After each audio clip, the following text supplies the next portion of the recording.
lurk in the chat. See, I can't even say it. Get some lurks going up in here.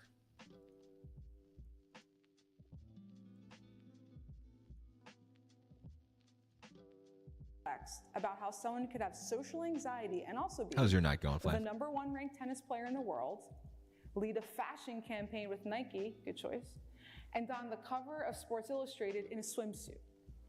In an interview the year prior in discussing her social anxiety, Osaka explained, "On the court is completely different. I love playing at Arthur Ashe because it's the biggest stadium and you feel the rumble of the crowd. You kind of feel like a gladiator because it's super big, quote, and there are so many people watching your match. But off the court, if I was ever thrown into a situation where I had to speak in front of 100 people, I feel like I would start shaking." There is no one-size-fits-all profile of social. Well, I think that's funny too, because I kind of agree with this, that I would much rather get up and have to give a presentation or a talk in front of like 100 strangers that I didn't know than have to talk to people in like a small group of like 5 people. I don't do group dynamics at all. It's like very hard for me. So I went to, I was on vacation last week, well, in the tail end of the week before that, and I went to this kind of mental health and spirituality retreat. And it was so funny because the first day or two, I was just like completely pulled back. And I was like, oh my God, there's like a group of 8 people. And whenever I'm in small groups, I literally just like do not talk at all. But I can get up in front of, like I, teach for a living, obviously I stream and everything. So I'm very comfortable getting up in front of big crowds of people and just like talking because they're like nameless, faceless strangers that I don't really have to interact with. But when it's in a smaller group of people and I don't know them, then it's like super, ooh, I'm doing okay. Good to know, my friend. Yeah, I feel like social anxiety is the thing that probably a lot of people in the gaming community can empathize with. So love your vote of honesty, man. I'm right there with you. Anxiety. Just like people who are depressed have different collections of symptoms at different times for different reasons, social anxiety looks different in different people. And last, and maybe the most problematic myth, that social anxiety is fleeting and harmless. Social anxiety is not just something you grow out of. It doesn't magically disappear when you graduate middle school or high school. Without intervention, many people struggle with social anxiety for years, for decades. And social anxiety can influence every aspect of a person's life. It can influence the hobbies they choose, maybe opting for solo activities like reading, writing. Oh, that was definitely me early in life. I was very much a solo sports guy. Careers people pursue, maybe opting for careers with more individual, like computer time, versus things like sales or customer service. And social anxiety can influence people's everyday lives. Ricky Williams, star NFL running back, Heisman-winning running back, dazzled millions of people on the football field every week. And yet he shared that he struggled with social anxiety, and because of it, he had difficulty interacting with teammates, running everyday errands where he'd have to interact with people, and even interacting with his own daughter. The real tragedy of... Yo, Flame, thank you for the 2 months, man. Welcome back. Has it been 2 months already? That's wild. Man, thank you so much. Yeah, what was I gonna... yeah, I've kind of done everything in my life. I've been a nerd, I've been a jock, I've been a gamer, I've been a musician. And I remember when I did MMA for like 10 years. I did all kinds of martial arts, but I did MMA when I was in my early 20s. Like I wanted to be a professional fighter. So I've done all different kinds of things with my life. But it was so funny. I remember it was like so awkward. I kind of hated, I love training, but I also hated it because of the social aspect of it. I was always just like, if we're like rolling or sparring with someone, I was totally fine. But it was like those awkward in-between moments where I have to like make small talk with all the dude bros in the gym. You know what I mean? Oh my God, that was like death. There'd be literally days where I'm just like, dude, I can't do it. And I'd literally just like skip training because I just fucking could not stand the social aspect of it at all. So hold on, we need some hype in the chat here for my man resubbing. Oh, I love it. I need to get like one of those crazy, stream elements. Come on, man. You falling down on the job. Need to get one of those cool. Oh, what in the world happened there? Social anxiety is that it robs individuals of their greatest resource, other people. Other people help us overcome adversity, like recovering from illness or after you bomb a job interview. Other people help us celebrate milestones like showing up to the birth of our child or a wedding or a graduation. Yeah, for sure. Other people help us overcome loss, like grieving the death of a loved one. Our fear of rejection gets in the way of obtaining and appreciating the benefits of being accepted, the benefits of other people. And in our Sorry, Al. Yeah, that's such a great point. I think I really realized that too when I was younger, was that, and I don't mean to say what I'm about to say in like a devious or like instrumental way or anything, but I really do feel like in life everything that you want is on the other side of another person. That's I forget who that quote is by, but man, I heard that quote many years ago and it's like so true. You know, whether it's having friends for support or having someone that you're in a romantic relationship with, or job opportunities or teammates on a sports team or whatever, being able to confidently interact in the social world is such an important life skill. And if you struggle with social anxiety, man, it can be so debilitating. So I know it's a thing that I had to spend many years just actively grinding away at to get more comfortable in social situations and even comfortable speaking with people, which I think I still am all right. But definitely when I was younger, it was like, oh my God, talking to people I don't know, this is awful. So yeah, that's a great point that she makes. In the modern world, it is harder than ever to manage social anxiety. We are more connected today than any time in human history, and yet we are lonelier, more depressed, and more socially anxious than ever. That's social media's fault right there. We have endless tools to socialize, and yet we are seeing a decay in social connection. In a rapid amount of time, our social structures have been upended and rewritten.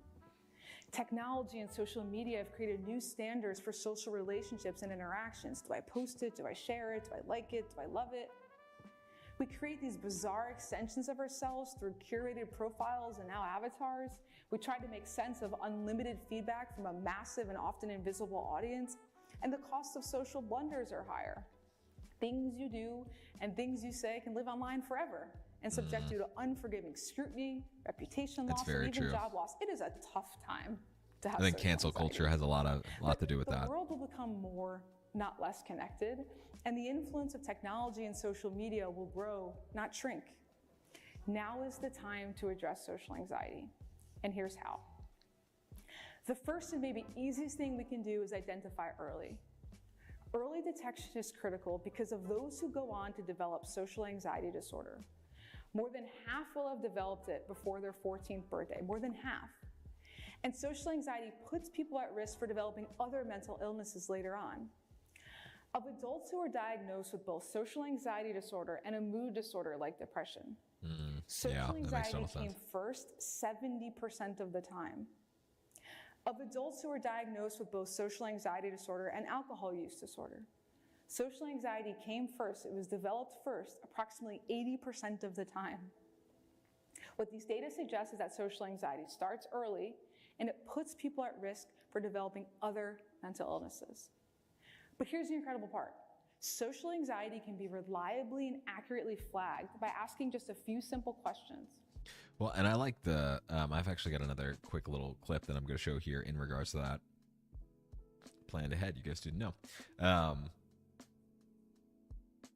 think so much of the social anxiety stuff starts from issues in childhood. And you guys know I love me some talks about childhood and how that affects your adult life, right?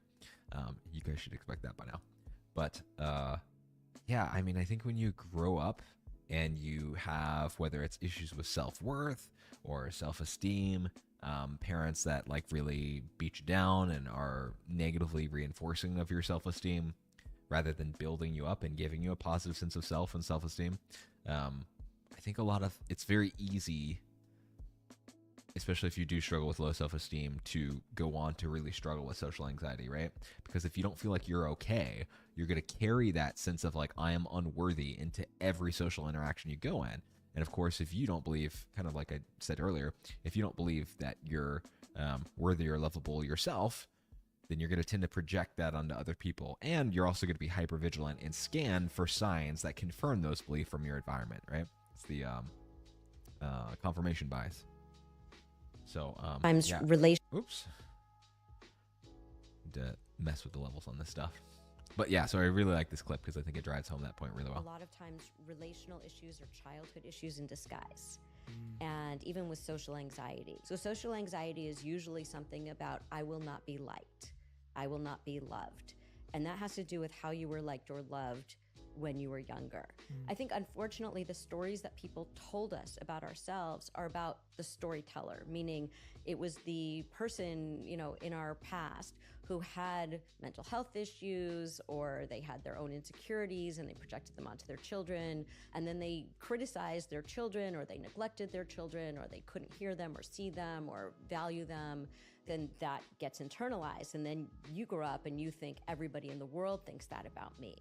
And it's just not true that you are whatever story you were told about you. So you need to say, what is the true story? A lot of times. Yeah, I really like that clip. I think it can be such a self-fulfilling prophecy. I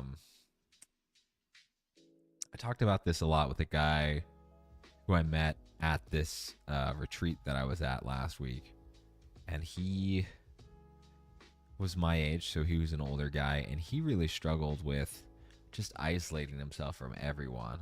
I don't even think he'd ever been in a romantic relationship, and he admitted that openly himself. But it's so easy when we have issues with self-esteem or self-worth to develop things like social anxiety, which then cause us to constantly feel like we don't belong. And then the problem with that is maybe that was originally developed in childhood, but then the problem becomes we reinforce that belief in ourselves by going from situation to situation to situation and isolating ourselves from other people, being distant and withdrawn, and sometimes just showing up a little bit awkward. And often that causes us to be socially rejected, right? They're like, oh, this person's weird, or wow, this person's really quiet and standoffish. Maybe, you know, sometimes people can be like, oh, it must be that this person's like thinks they're better than me or whatever. And then when we get socially rejected, it then becomes like more fuel to reinforce this negative narrative that we have about ourselves, that I don't belong, other people don't like me, I'm not lovable, etc., etc.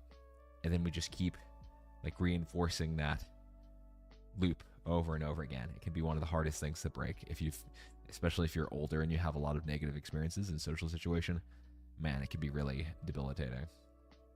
So, by the way, Flame, if you're still out there, how's Dark Souls going? I'm like super curious. Man, I love me some Souls. I should play some Souls on stream sometime. That'd be totally fun. Maybe if you want to hop in and have a Souls run sometime, I'd definitely be down. Where we're at. All right, we're almost done with this video here. Questions like, does your fear of rejection, is it among one of your worst fears? And is your fear of rejection get in the way of doing things that you'd otherwise want to be or enjoy doing? The cost of asking these questions is like 30 seconds and $0. We don't have to create new infrastructures. We don't have to upend existing ones.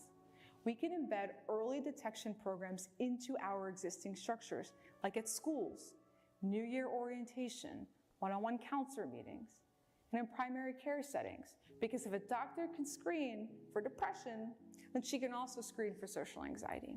Yeah, that's very true. Early detection, and then... I mean, I think the issue with social anxiety, though, is that, like, and we'll get into it in some of the other videos that we watch, but, you know, social anxiety, there's not really a good pill that's just going to alleviate the problems of that, like something like depression, right? Or schizophrenia or something like that. A lot of overcoming social anxiety, sorry, I stuttered there a little bit, slurring speech, guys.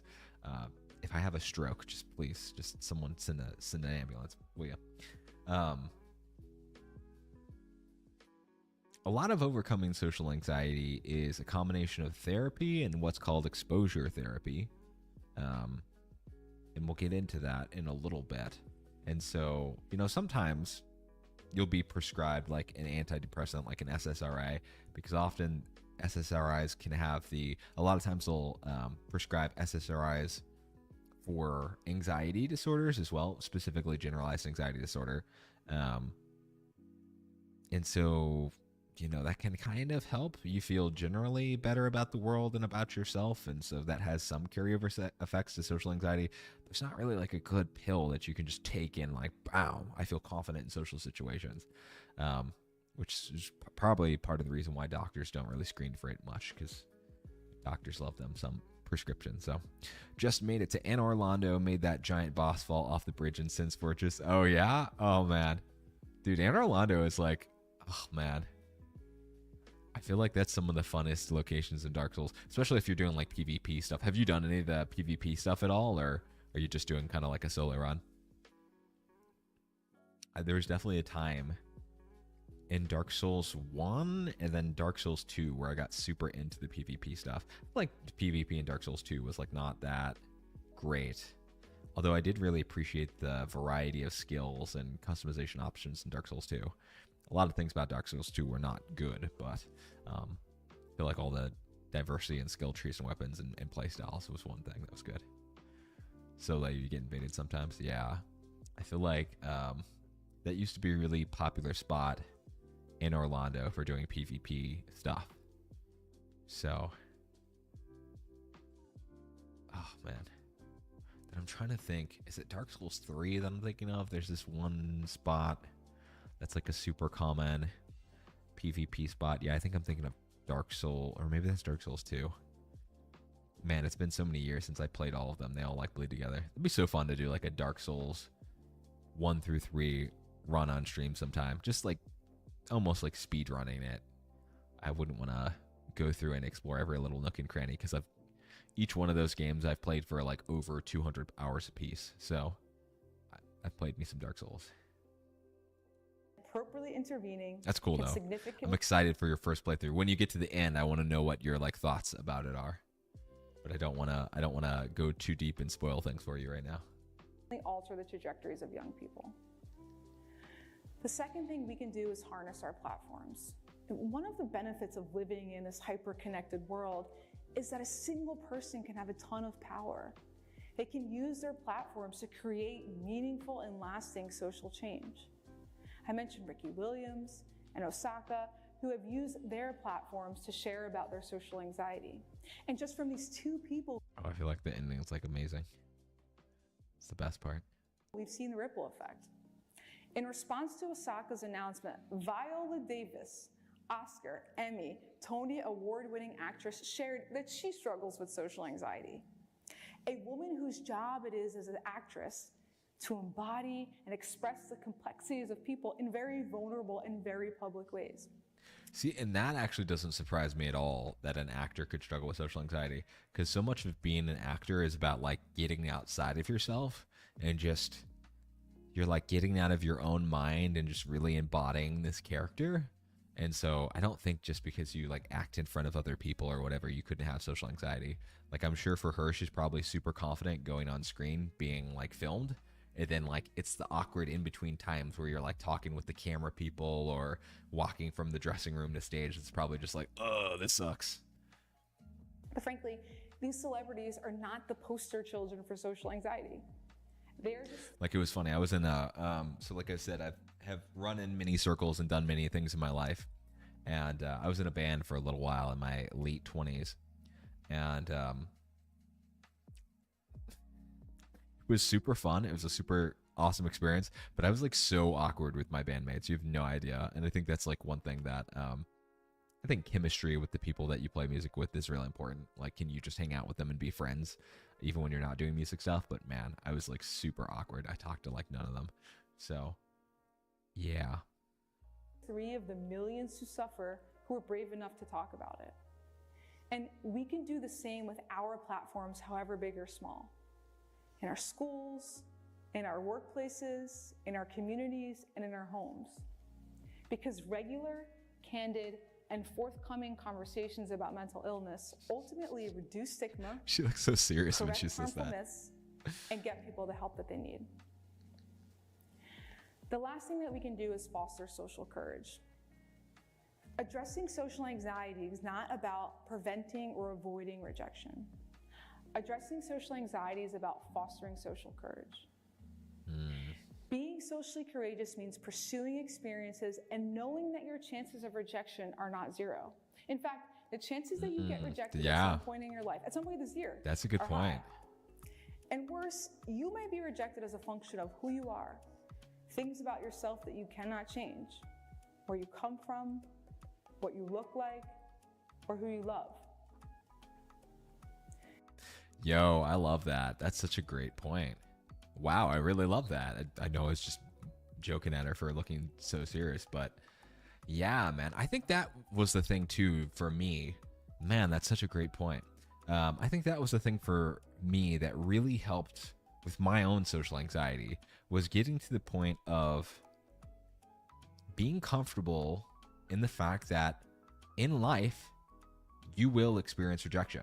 That's just the reality, whether it's with friends, whether it's in a dating context, whether it's applying for a job, you know, trying out for the lead role in the school play, or, you know, I don't know, trying out for a band, whatever the case may be. Rejection in life is inevitable. And I think one of the things that actually makes you socially courageous, to her point, is this sense of, I can be rejected and I can bounce back from it. Like, I'm strong enough that even if someone rejects me, I can still be okay, right? Because I feel okay with myself. And I think that's one of the things with social anxiety. If you don't feel okay with yourself, then you're going to take rejection harder, right? Because it's a confirmation of all the negative voices that you have in your head. But when you feel okay with yourself, when you've reached this pinnacle of Zen-like self-love, as if any of us have ever achieved that, I know I haven't, but I've made my strides over the years. When we feel okay with ourselves and we accept ourselves for who we are compassionately, then we can say, even if some people don't see my value, I can still be okay, right? I'm still fundamentally worthy of love. And I think that is a huge salve to overcoming social anxiety. So I love that point that she makes. Being socially courageous means pursuing experiences because they are important to you, and knowing that the successes of those pursuits are not contingent on your worth as a human being. Yeah. Being socially courageous means... And I actually think, sorry to interrupt the video every 2 seconds. I honestly think too, the most successful people in life are the people that can face the most rejection and bounce back from it.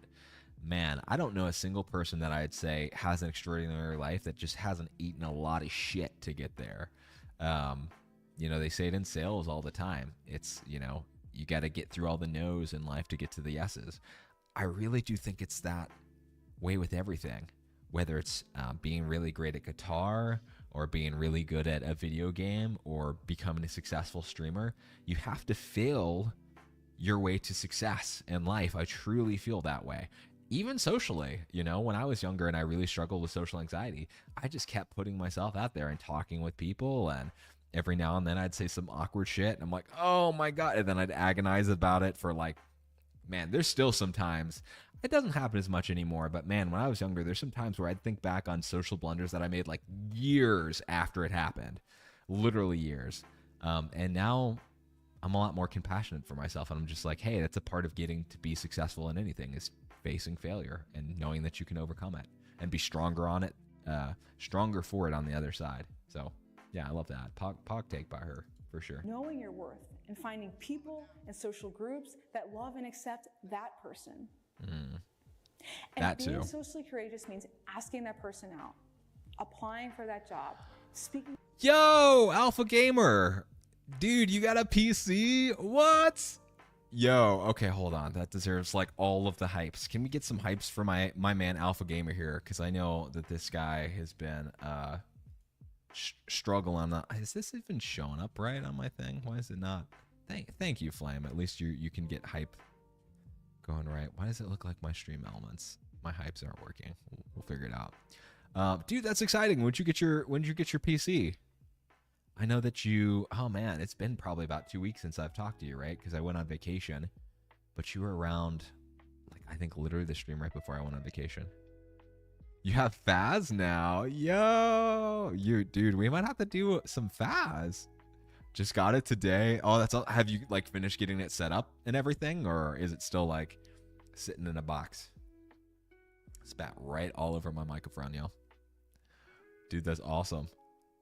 Yo, we gotta do some games tonight then, guys. I feel like in celebration for Alpha getting his first gaming PC, man, that's so, I have so many nostalgic memories of my first PC. This is actually technically still my first PC, but I've swapped out the parts so many times it's hardly the same anymore. Only a laptop, but it runs amazing. That's awesome, dude. I'm like super happy for you. I think joining the PC master race is like a monumental life shift, dude. Like, oh man, I will never go back to console again.